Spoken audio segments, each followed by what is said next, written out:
All right. Good evening, everybody, and welcome to our weekly show. We call it Three Broke Guys Handicapping, where we review one of the top racing cards from around the United States. We're going to select a four-race sequence from that track and attempt to come up to a consensus on a pick four ticket. Thank you for joining us, and hopefully you played along with us last weekend at Belmont Park when we hit the all-stakes pick four. This Woohoo! week, we'll be playing the pick four from Pimlico Racetrack in Right. Baltimore. He's wearing all his equipment, actually. So from Pimlico Racetrack in Baltimore, Maryland, that starts with race 10 and concludes with the Grade 1, the Preakness Stakes. My name is Rich Sharp, and each week I get joined by my friends and racing analysts. So originally, he's from Staten Island, New York, but tonight, Ray Torado is on location. He is live in Baltimore. He was there at the Black Eyed Susan today for Three Broke Guys Handicapping. Hey, Ray, how's it going, man? Beautiful day today. Nice and sunny. Is gorgeous. I just hope tomorrow looks like rain, but unfortunately 54 degrees and 70 to 90% chance of rain. But it's a good time. Everybody gets up and dresses up and part of Triple Crown. This is what it's about. Absolutely, absolutely. All right, and from Temecula, California. Now, tomorrow we're going to be going to Santa Anita, so normally I'd be complaining about the departure time on a Saturday morning to get to Santa Anita, but folks, tonight it's Joe English's birthday. So happy birthday, buddy! How you doing, Happy man? birthday, Joe. Thanks, fellas. How you doing? Doing good. I was worried Good. about my computer. I was going to flash up the picture of you and Beholder and have a little thing that has, happy birthday from Beholder. I'm sure she would have wanted you to have a very happy birthday. And I know for a fact that she would have wanted you to hit the all-stakes pick four at Pimlico tomorrow. All right. Well, if she gave me any inside information, I'm sure I'll parlay it into the screen here, and we'll see what we can do about going back to back. So, folks, I figure, as I said before, my name is Rich Sharp, and I figure I couldn't have brought us any better luck. I've got one of my friends is in Baltimore for the race. I've got the other friend. It's his birthday. We're going to hit this weekend. We're going to be on a streak once this is done. So we're going to turn our attention to Pimlico Racetrack in Baltimore. Historic, legendary Pimlico Racetrack in Baltimore, Maryland. It is by far the best card in the country.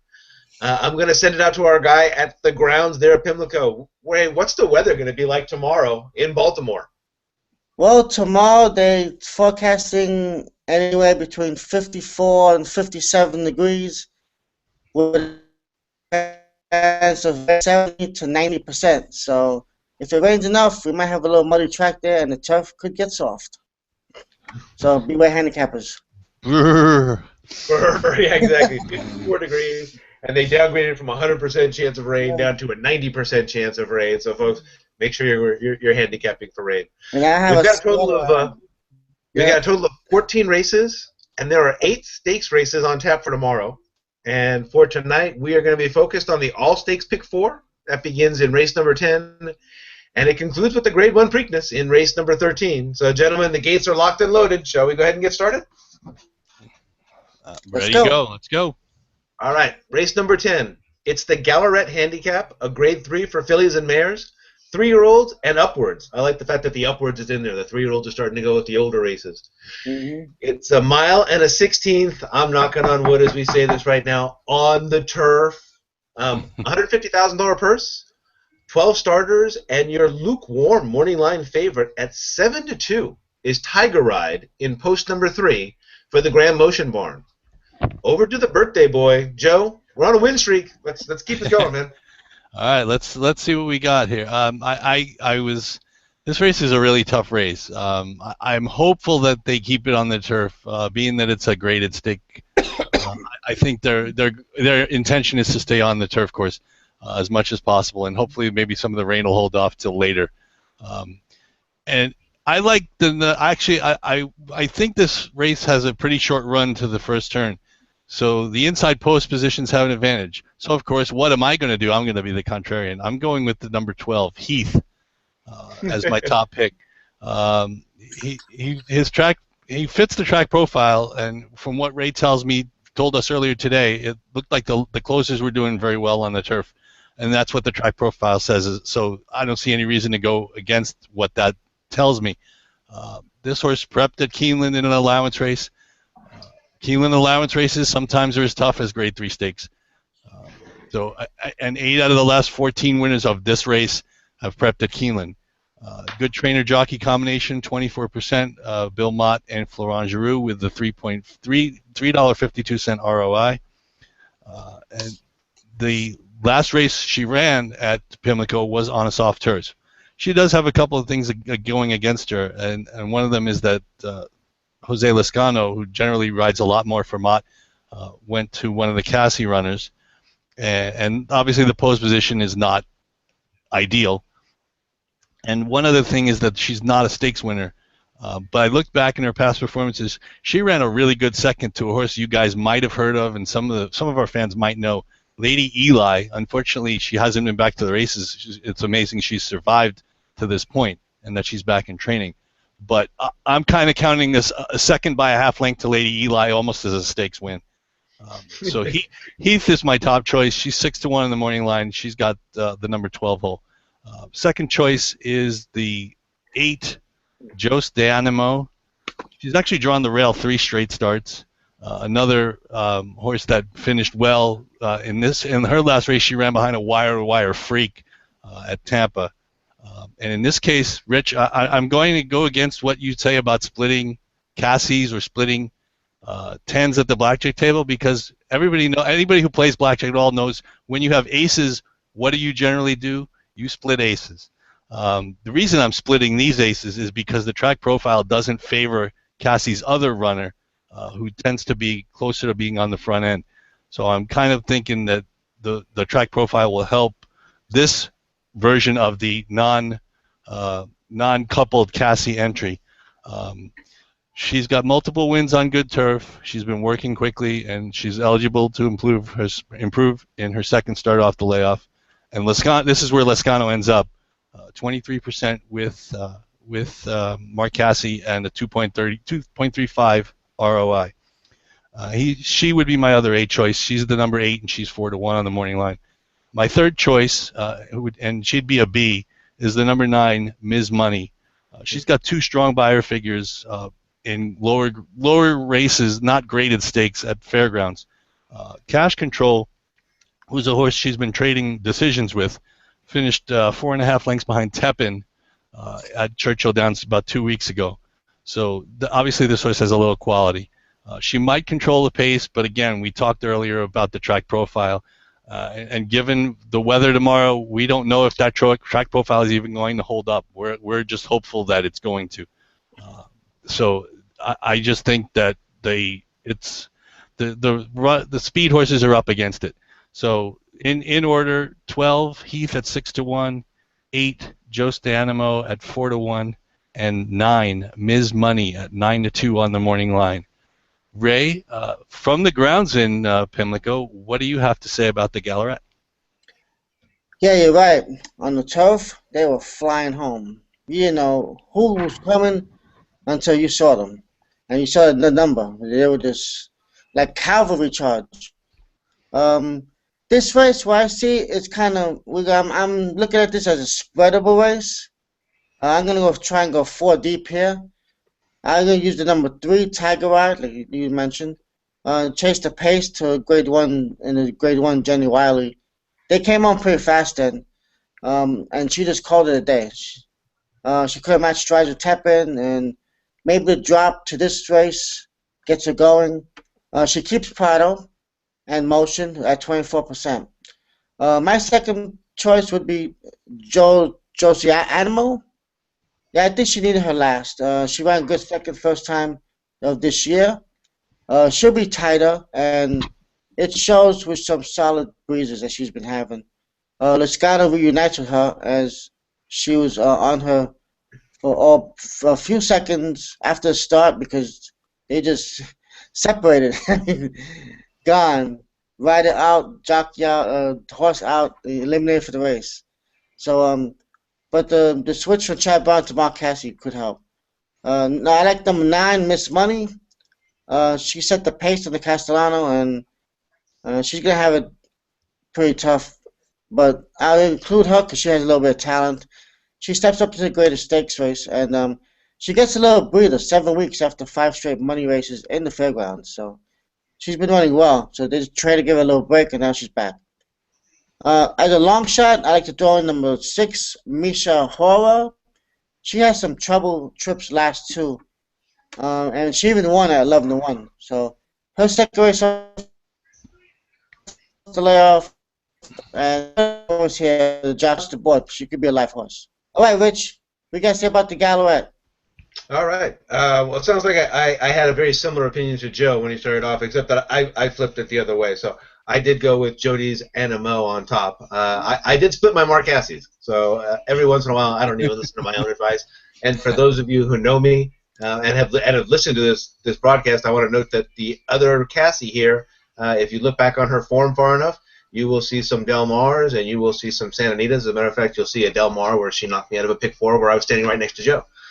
So old-fashioned gal and me have a history together. She's a California horse, and yet I'm not going to play her today. So I really did like Jody's Animo as my top selection here.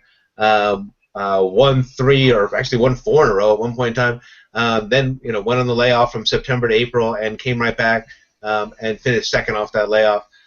Joe notated already. I always play that negative jockey switch, if you like, and it really works well for me when the jockey switch happens to be the 2 horses that I end up landing on. So in this case, my second choice in this race initially was Heath. So I love the Bill Mott Jose Lezcano connection, or the Florent Giroux connection. But when I saw that Jose Lezcano actually jumped off and went for Jody's Animo, that led me to include the 3 Tiger Ride. So I had all 3 of them. I had the 8, the 3, and the 12, all included in mine. I did have the 9 as a B pick.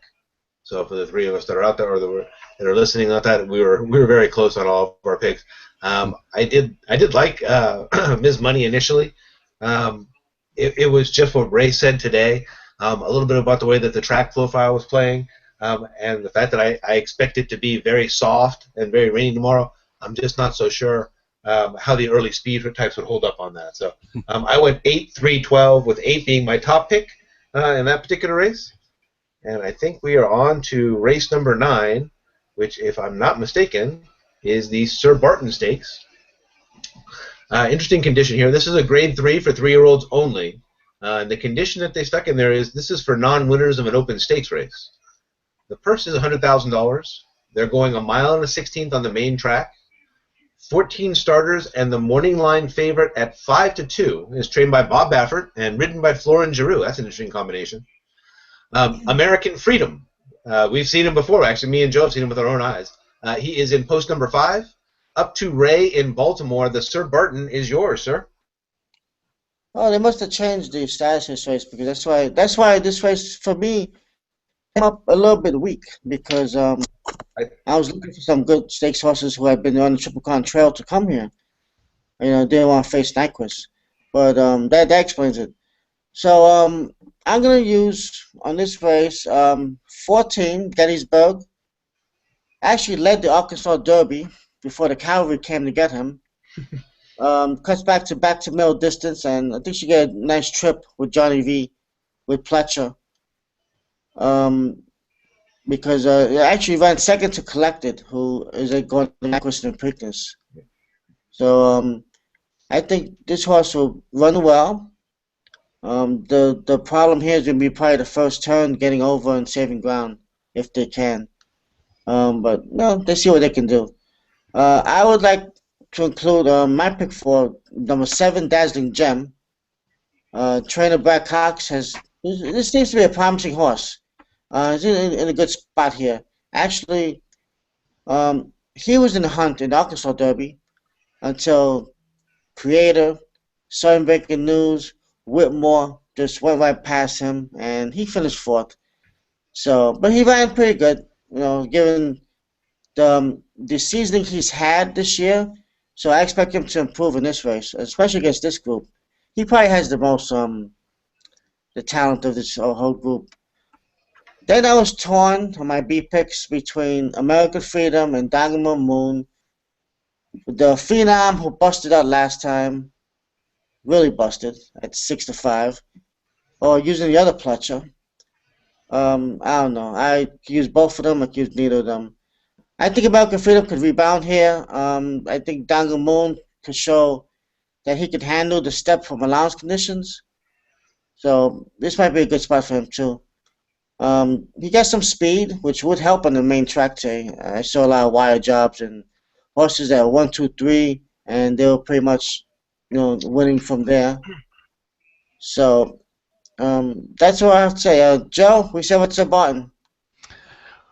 Well, Ray, it won't take me long to do this because you pretty much covered everything I wanted to say. I will add one other horse. My A pick in this race is Dazzling Gem. He's been fighting the wars, and he gets a major class drop into this race.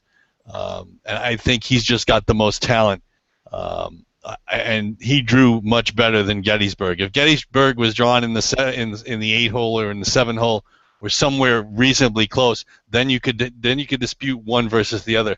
I just think Dazzling Gem just drew so much better, and I think the wet track wouldn't bother him at all. I think he should be able to pretty much control this race on his own. He can just run his own race. I think he's just better than these. Gettysburg is one of the horses I had underneath. You already documented the issues, the post position, but you mentioned everything that I wanted to say. But there is a horse I wanted to throw in that you didn't mention, and we saw it 2 weeks ago at the Derby what kind of horseman John Service is. 35% winners this year.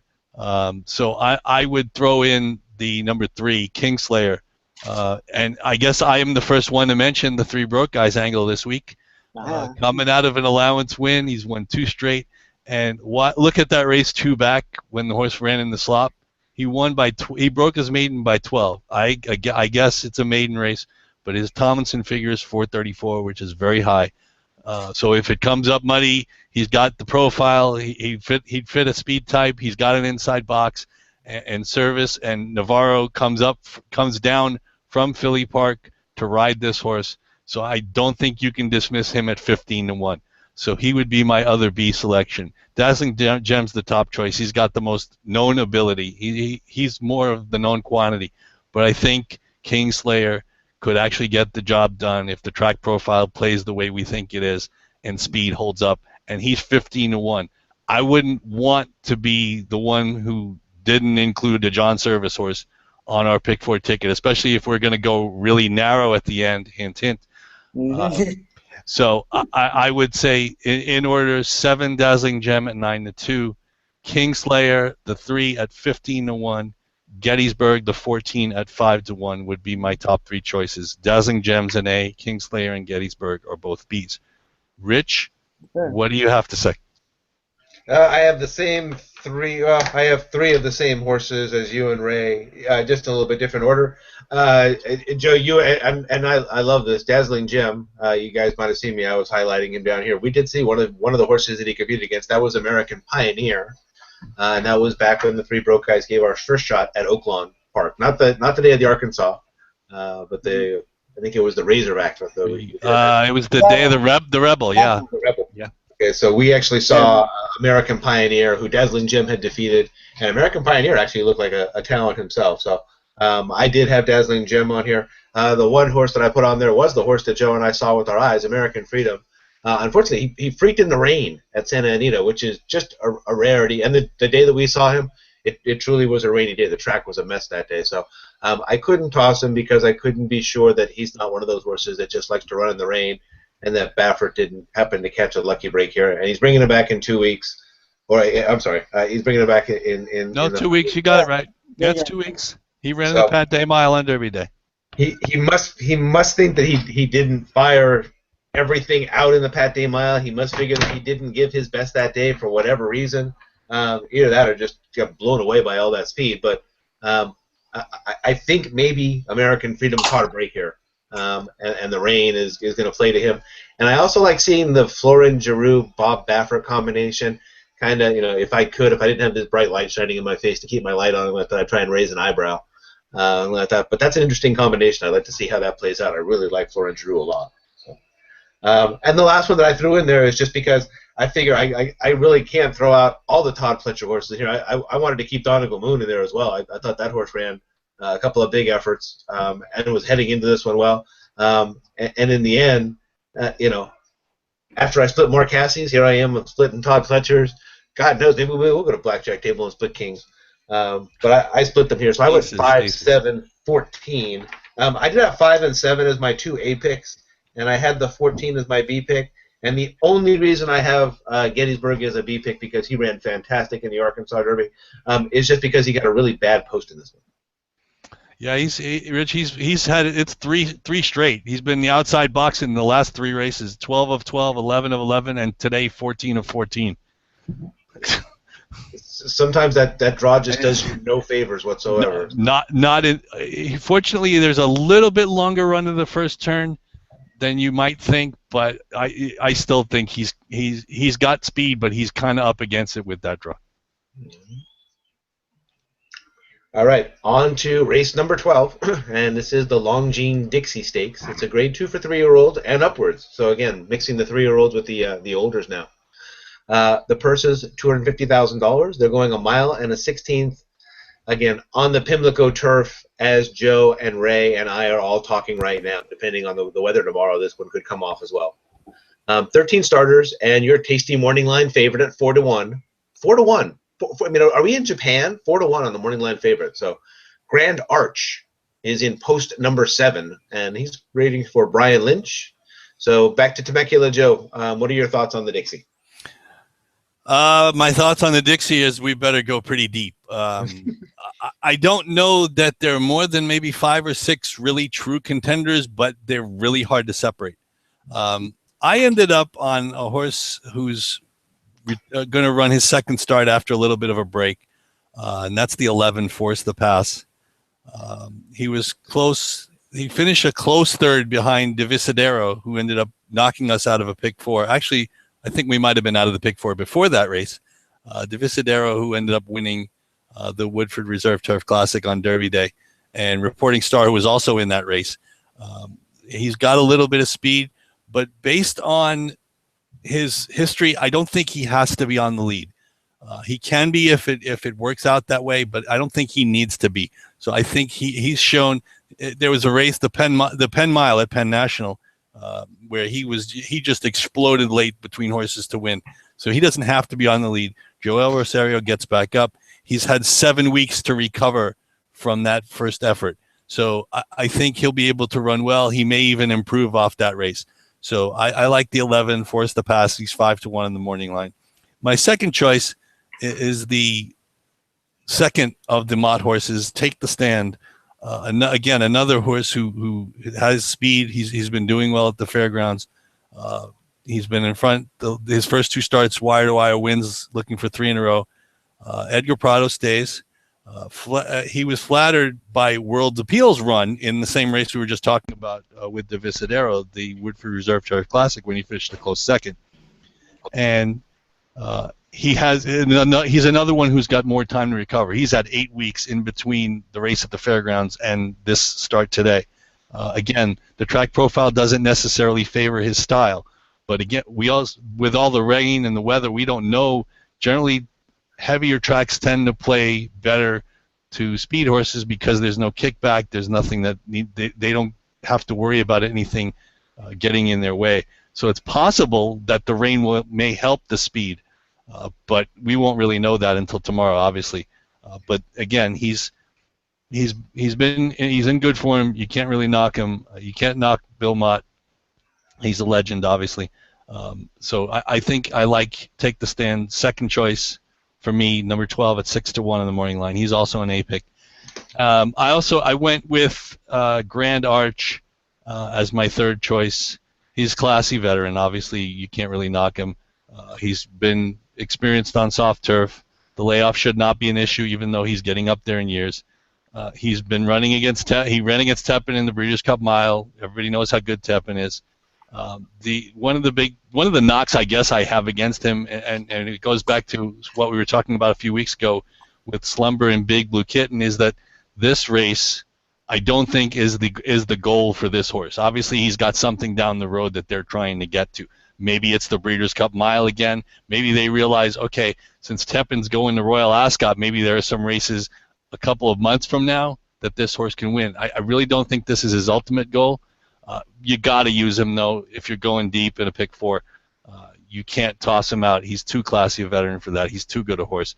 So he would be my third choice. He is the morning line favorite. He's number 7, Grand Arch at 4-1. So in order, 11, Force the Pass, 12, Take the Stand, and 7, Grand Arch. Ray, what are your opinions? This is a tough one. What do you got to say? Yeah, well, my top choice, I agree with you. 11, Force the Pass. Had a good, useful 2016 debut at Gulfstream going a mile. She should be titled for this. Actually, she just missed last year in the same Preakness day on the James Murphy's stakes for 3-year-olds as 2-1 favorite. So she's familiar with this course. This is her second race in the 4-year-old and up category.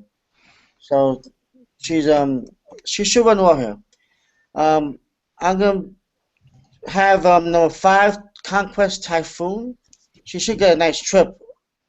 Probably on the softer turf under Lascano, who won with 2 back. This is one of my 3 broke guys angles. The Maker's Mile was just too much for this horse. She was 6 wide. They were coming home fast, and she just couldn't keep up. I'm gonna use number 1, Long on Value. I don't think he was on his game the last time he raced. They put him on the lead, and Mott switches back to Giroux, who actually had trouble with this horse. Checked, ran second, and he actually finished in front of Desaverio, who actually won the Woodford Reserve, and who we didn't have in our pick 4. So this horse, beat that horse, that's probably pretty good. Number 4, Takeover Target. This is another one. Could like the soft turf also. Finished 4th against Olders, and Irad Ortiz stays aboard. Could work out a trip for Chad Brown. All right, Rich, what do you say about the Dixie? We gotta go as deep as we can, because the next one we're probably looking at a horse. Let's see, and I'll give you guys a trivia question or a quick 3 broke guys question here while I go through my picks here. I think that I can't believe I missed this, but this race was unique for me when I was going through it. I often ask this question out there as to, do you see any horses in here that could be considered not just the 3 broke guys angle, but actually horses that the 3 broke guys have seen? So I said this before, but Joe, Ray, and I have actually only been to the races once together. It was over a 2-day period of time for the Breeders' Cup in 2014, but we've only been to the track once before. And interestingly enough, as we handicap here in these stakes races, we keep encountering horses that the 3 of us saw together during that 2-day period of time. So in this race, there is a horse. There's not just 1. There's not just 2. There's 4 horses in this race that we actually saw that weekend, you guys. So I will go ahead and turn to my analysis, and then you guys can give me those picks at the end. I started off pretty much the same way. I wanted to toss the chalk here. I wanted to try and get by Grand Arch. The problem is I've gotten burned trying to get by Grand Arch before, so I've got a little bit of a ouch. The 4-star Dave in particular sticks out in my mind. This race back here at Saratoga, I missed out on him.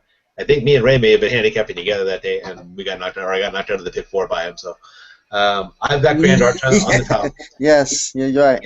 Yep, Brian Lynch, Luis Saez. That's a solid combination, even though they don't show up that much. But Lynch knows how to ship his horses. Grand Arch goes anywhere and wins anywhere. So if you look down his sheet, Keeneland, Churchill Downs, Belmont, Saratoga, Keeneland, again the toughest turf tracks in America. This horse has slugged it out with the best horses, and in many cases has come out on top. So, and I'll give you a hint. That's actually one of the broke guys' horses right there. So, so that's the 7. I love the horse that Ray and Joe were talking about, which was Force to Pass. I couldn't toss a horse that made me some money last year. Graham Motion can hit off the layoff. He's 20% off the layoff. He's got John Velasquez, and Graham Motion and John Velasquez are 33%, 2 out of 6 together. His name is Ring Weekend. He was once one of the most solid 3-year-olds who went against California Chrome in that year's Triple Crown sequence and things like that.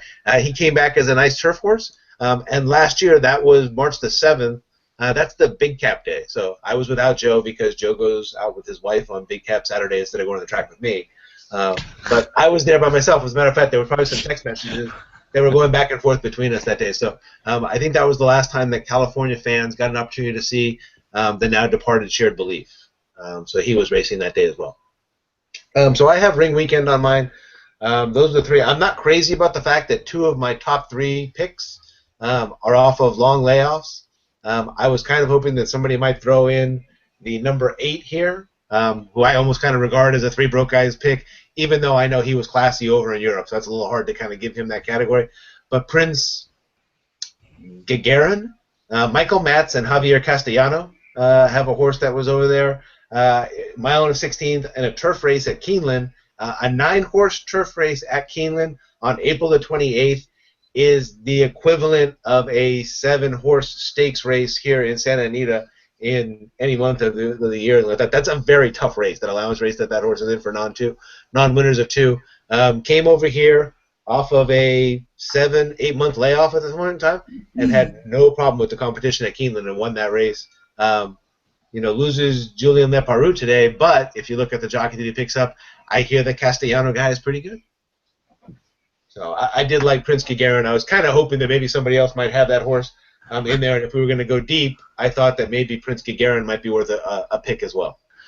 Rich, Joe's trying to flag down there's somebody in Baltimore so that he can take a pick. We can hit the wall button. No. Don't worry. We can hit the wall button. 2 things. 1, Rich, stop trying to paint me as a traitor to the 3 broke guys. That happens to be the weekend of my wife's birthday every year. So you cannot tell me that I did not say, okay, Rich, I'm leaving you by yourself because I have to spend. It's my wife's birthday. That's her weekend. Unfortunately, I didn't choose necessarily all that well when it comes to horse racing. We got married on Santa Anita Derby weekend, and her birthday is on Big Cap weekend. That's my fault. But then again, so don't blame it on me as if I left you out in the lurch. Yeah, or mitzvah on the Kentucky Derby. Well, again, these things are out of my hands. But the other thing I did want to mention, Rich, I actually did look at the Prince Gagarin race. And if he had, I just wish he would have, if he had shown me a little bit more in the stretch mean to explode away from those horses and win by a length and a half or 2 lengths, I could see your point. It was a tough race, don't get me wrong. But generally, when I'm looking for somebody who's going to jump up into a race like this, I like to see a little bit more more explosiveness away from the field. Again, they finished fast and all, but that's the only reason. If we wanted to use him, I have no objection at all. Okay. To be honest with you, not at all. But like I said, sometimes I think they might bounce sometimes off his race like that. Well, but I would definitely agree to use them too. That is for sure a possibility. But I don't think Mike Matz doesn't run enough horses.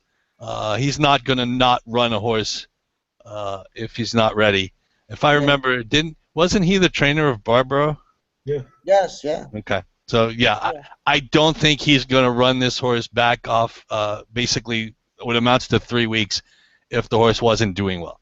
Yeah, it's all in the view. So the lack of explosion that you saw down the stretch. I was watching the exact same race, and I sat there and I said, "Wow, he did that off a layoff." He actually, he kind of held, he kind of hung in there off the layoff. Versus, and I kind of see it as is almost what we saw with Wake Forest just last weekend, was it? Mm-hmm. Wake Forest. The first time I saw him in April, he was off a long month layoff and all that. I had actually kind of tossed him like that, thinking that he wasn't going to run. And sure enough, I think it was the layoff that got him. The second time, sure enough, a couple of weeks later, my God, that horse was just locked and loaded. Mm-hmm. And that was the same thing I was looking at with this horse, was coming off that September to April 8-month layoff to get a win. Got a win on soft firm, I think it was. It was a little bit, it was. They call it soft firm at Keeneland, and I'm always like. No, it's SF stands for soft, Rich. Yeah, and I just want to sit there and say that's normal at Keeneland. That's like it's always. Oh no, yeah, no doubt. And so he got it to his liking for that European style. Right. And that was the same thing I was wondering, is with Baltimore being so rainy tomorrow and all that, is this going to be one of those horses that walks out and is like, oh look, home. Yeah. And one other thing about that horse, I wanted to just point out the race that he lost before coming to the United States. How many times have you seen a 34-horse field? Seriously, people. At Golden Gate, you get pick 5s that have 34 horses. Okay. When you looked at that initially, it was like, wow, he got beaten by 30. Hey, what ticket did you have? 31 to 17. He only got beaten by 25 lengths. He just finished 31st. I mean, I saw that. I was like, I'm like, oh my God. Hey, wait. How about the race before? 4 horses. Yeah, he goes from a 4-horse field to a 31-horse field in 2. I'm like, really? Oh my goodness! What? I had to laugh at it. I couldn't help myself just thinking about the dearth of horses that we have in the United States and in Newmarket. They're running 34-horse fields. And this is a mile and an eighth. They put at the mile before they get the last horse. Now, good luck to the race caller on that one. Yeah. Wow. All right, so that was where I stood with the, let's see. 28, 29. No. I had the 7 and the 11 as my A picks, and I think I had the 9 and the 8 as my B picks. Do we even have 31 jockeys or 34 jockeys in the jockey colony at like Santa Anita? That'd be a good question. Do we even have? You have to bring in those out guys as well. Yeah, no kidding. All right. Oh boy. On to the big one. Levity. Race number 13. This is the ExpressBet.com Preakness Stakes. It's a Grade 1 for 3-year-olds only. The purse is $1.5 million. They're going 1 mile and 3/16 on the main track. So for you math geniuses out there, it's just a 1/16 of a mile shorter than 1.25 miles. 11 starters, and your morning line favorite in post number 3 is the Kentucky Derby champion. That's Nyquist. Trained by Doug O'Neill, ridden by Mario Gutierrez. Nyquist is listed at 3 to 5 on the morning line. And Ray, you edged the birthday boy by going to Baltimore, so you're up first on the Preakness.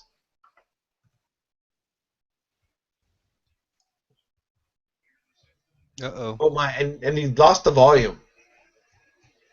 Joe, can you hear him? No. Okay. Ray, we cannot hear you, and you're talking about the Preakness.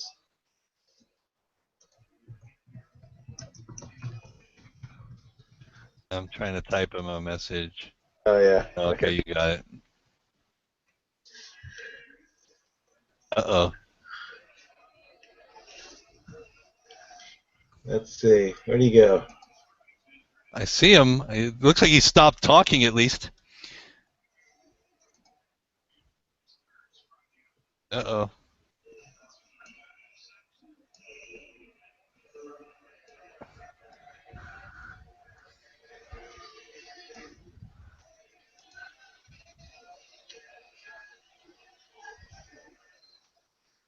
Okay. Well, Joe, until we can get Ray's volume back on, you want to go ahead and kick it off and give us your analysis on the Preakness? Okay. Unfortunately, it's really not going to be very long. I hope he can solve his problem simply. Until they beat Nyquist, he's got to be the A pick, the B pick, the A+ pick, the A- pick, and every pick in between. If it rains, it's possible Exaggerator could get him. It's still a mile, a 1/16 of a mile shorter, as you alluded to in the Open. I don't see a need to go any further than 2 deep. And to be honest, if we singled, I'd be perfectly fine with that, so that we could go deeper on our pick 4 ticket in earlier legs, because we've obviously shown that those legs are tougher. So to me, it's Nyquist and it's everybody else, and I don't really need to go any further than that. I think it's pretty self-explanatory. What do you got to say, Rich, or Ray, if you're out there?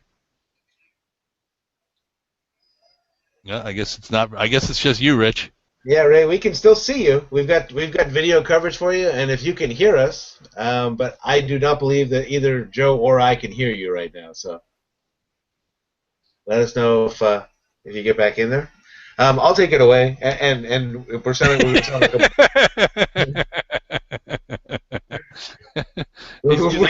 He's using a cue card. We're going back to 20th century technology.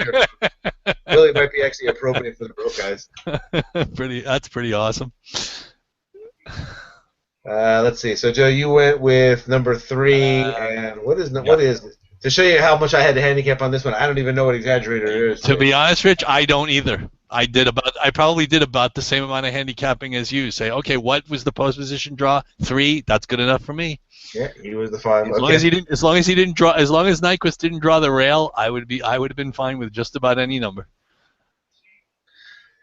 Alrighty. So, and again, I didn't have much different to offer than Joe. And what you saw me highlighting on there is exactly what I've seen.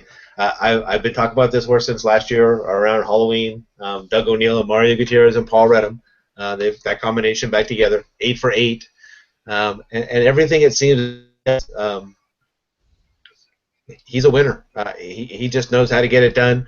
I would imagine the Exaggerator is going to be very disappointed when he sees Nyquist show up in the gate again, because he's already proven himself to be the second best horse in the country, and that's it. He's just the second best horse in the country. He's not the best. And so none of the new shooters. I like Uncle Lino a lot from California coming in. Joe and I were at the California. We were there at the day. We didn't get to see him, but we were there for the California Chrome Stakes Day. He set the track record for Los Alamitos. So, and I think Stradivari is the other one that people are talking about. But again, they're going to have to beat Nyquist to get me off of that horse. So I would single on Nyquist. I would have Exaggerator as my backup pick if something happens. The fact that he's been successful on a wet track already. And let me see if I can get Ray back in the chat. I think we lost him there, so I'm going to try and invite him back in. We also saw Uncle Lino run. I mean, he ran really well in the Santa Anita Derby the day that he actually ended up getting by Dancing Candy before he got swallowed up by Exaggerator. He actually had a brief lead coming off the turn. So he actually ran really well that day. So he's obviously coming to hand. I just don't know that anybody's really in Nyquist's class.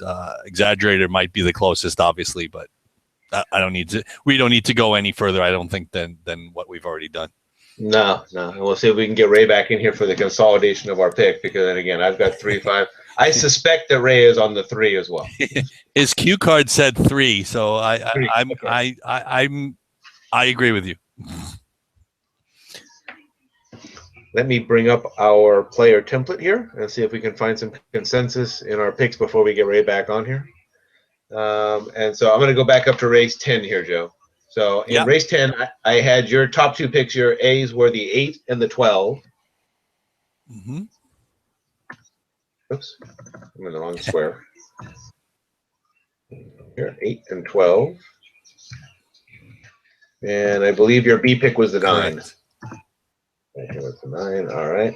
So, and for Ray, Ray's A picks, and I believe Ray had 3 A picks, so Ray was on the 3. Oops. I didn't. He was also on the 8, so you guys had that in common, so we'll just leave the 8 there. Ray also liked the 9. Yeah, was this the race he had the long? No, maybe it was the Dixie. Oh no, he had Nisha Aurora, if I remember right, as well as one of his B. I think his might have been his B pick. Is that the 6? Yeah, I believe it's post 6. Yeah. Okay. All right. So I've got that as his B pick. Yeah. And for me, I had the 3, the 8, and the 12. So I was okay with what we have here. And actually, my B pick was the 9. So we should be okay with that. Okay. And race number 11, I've got you down with your A pick as the 7. And I've got your B picks as the 3 and the 14. Correct. All right. And we have got Ray had 2 A picks here. It looks like he's got the 7. Oops, I'm sorry. 7, same as you. And the 14. And Gettysburg, yeah. Gettysburg. And then his B picks are the 5 and the 6.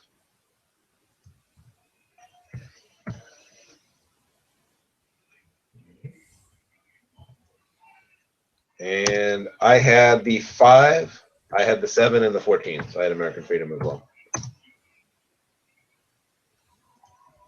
All right, in race number 12. 5, 7, yeah, the 14.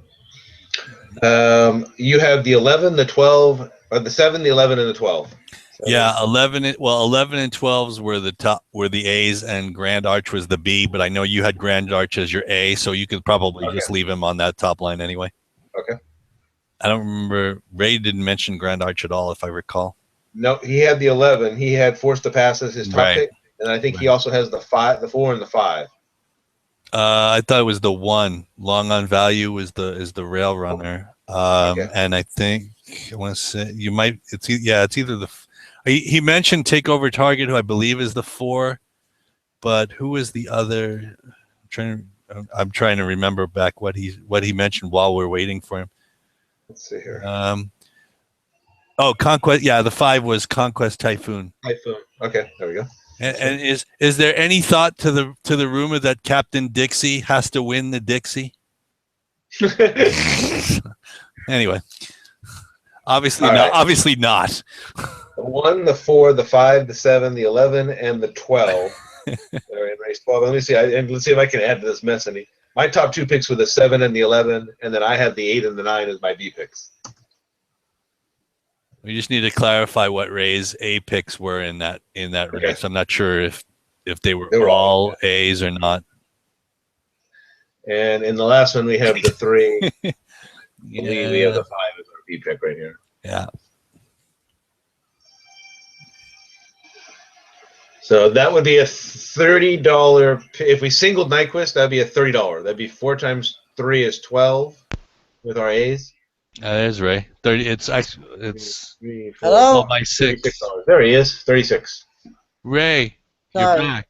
Go ahead. Yeah. Well, go ahead, Rich. I'll let you do the introduction. Wow, look at that.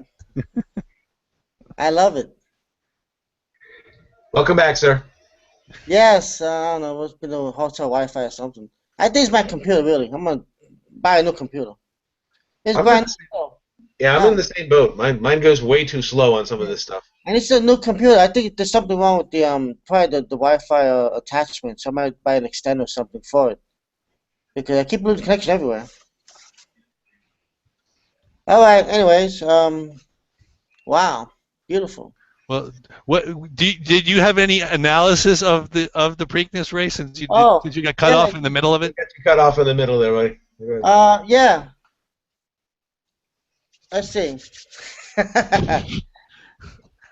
We only have 10 more minutes. Well, I told you that the Dodgers is actually getting hit hard 9-5, but like I think you probably guys said, I'm pretty sure. Nyquist, he's the undefeated 2-year-old champ, Derby winner, 8 for 8. Until anybody comes along and beats him, he's my pick.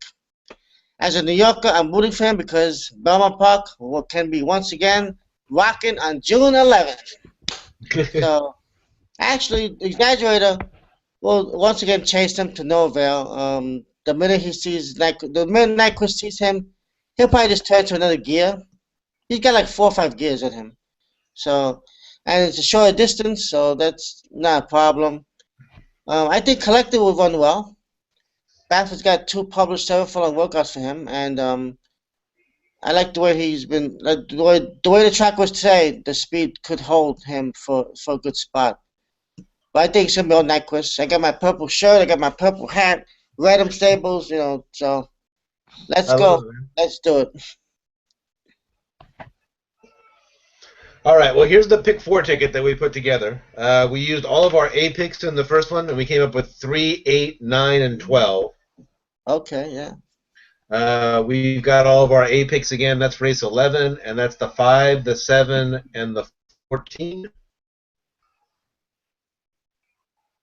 And race 12, and again, I believe this is all A picks for us there, is 1, 4, 5, 7, 11, 12. And then I think we're all singling on Nyquist in race 13 with Exaggerator as the backup just in case something happens. Ray, were all of your picks in race 12 A's? In 12? Yeah, we had to with the 4, the 5, and the 11. And the 1. Yeah, the 1. yeah, they're all A's, yeah. Yeah. No, we just weren't sure of the grading of it. Oh, okay. So that's 4, 3, like Rich has 36 on the screen. Yeah, it's 4 times 3 for 12, and then 6 in the 12th race. And again, we're singling with Nyquist to save ourselves the double. That's $36. I'm okay with that. Right. And I think we're right. I think we're right to go as deep as we did in race number 12. If you look at it, even on the morning line with Grand Arch being the favorite, he's a 4-1 morning line favorite. Yeah. I don't know you'll necessarily get that, but I think that's fair as far as the pick 4 is concerned. How about race 12? Hold on. While you're looking, Ray, I just want to make sure everybody's aware, meaning our viewers, not just us. These are obviously turf-only race picks for races 10 and 12. Ooh, yeah, If for whatever reason they come off the turf, you're probably going to see a lot of scratches, which means a lot of these horses probably wouldn't even run to begin with. Yeah. So these are basically turf only, and obviously they're subject to change given the condition of the track tomorrow. That's an excellent point, as a matter of fact, because these are all turf. A lot of these are turf dependent. Yeah, definitely. All right, so we're good with that. $36. Let me see. Did you want to include the 8 in race 12? Prince. We talked about it. That would make the ticket 42, if I'm right. Was that the Prince? Yeah. Prince Yeah. So it'd be 4x3x7, so that's 84 combinations. So that would be 42.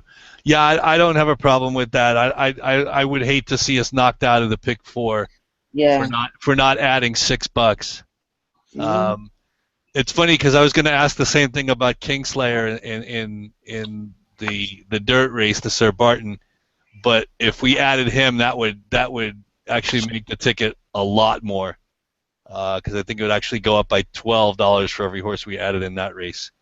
So that would have been a 48. I don't mind adding either of them. What I may end up doing is I may just put Kingslayer either underneath an exactors, or I may just make a win bet on him, depending on where we are tomorrow at Santa Anita at some point. But I mean, I'm fine with that incantation. 4x3 by 7 by single.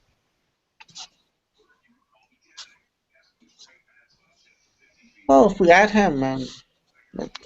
Yeah, well, if we add, I don't want to add him if he's just a me pick necessarily. Plus, it's like I said, now even if we added him now, basically you're adding $14 to the ticket. Right. Because it would be 4 by 7 in the other two legs, singling Nyquist. So half of 4 by 7 would be another 12. So that's a $54 ticket.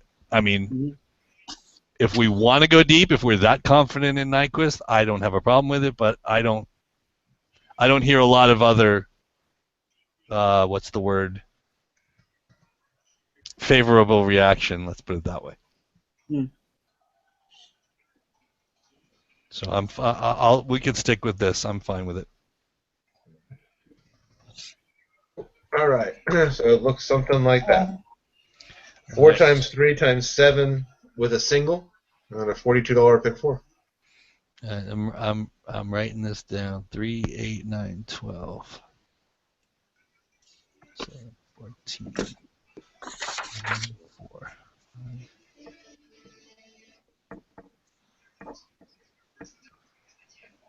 Okay. You got him, Joe? Yes, I do, sir. All right. So I'm back. Yeah, I hope we'll get to the last leg. Yeah, exactly. Yeah, that would be nice. With that many choices, I certainly hope so. Like I said, let's get back to back. That's that point of that exercise that we saw for Churchill Downs is if you really do have a strong pick in that final race, that if you can get there, boy, you can get paid huge amounts, even with some of the picks that we saw on Churchill Downs on Kentucky Derby Day and things like that. That pick 4 paid out $6,000 or near $6,000 for these accounts.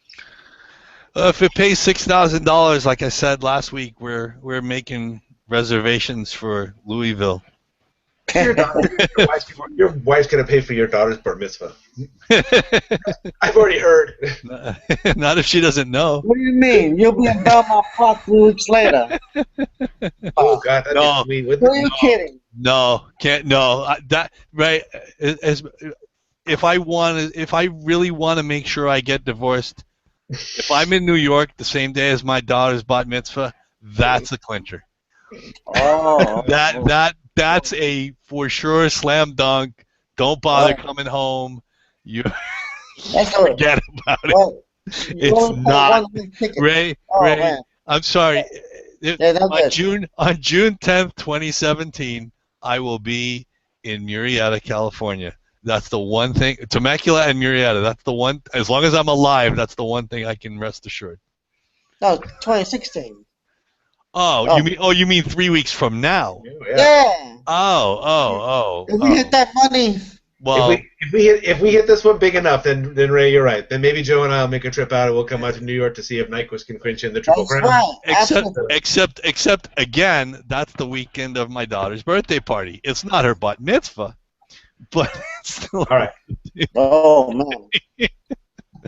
Triple Crown the line. Wait. Like I said, the way things planned out in my Wait, don't worry. Just kidnap him. Put him in the bag. We can't find Joe. That's about the only way you're going to get me there. You can blame me. I'll take the heat. Wow. All right. But before we get off here, I think we're right here at the end of our show. That's all the time we actually have for tonight. And if you enjoyed our show, we'll be back next week. We take another look at another exciting card. We're going to be back home by me and Joe over here at Santa Anita Racetrack. It is Cal Stakes Day. It used to be the Hollywood Card Day. So for Joe English and Ray Torado, I'm Rich Sharp. Thank you and good night, everybody. Good night. Good luck. All right. Good night. Good luck.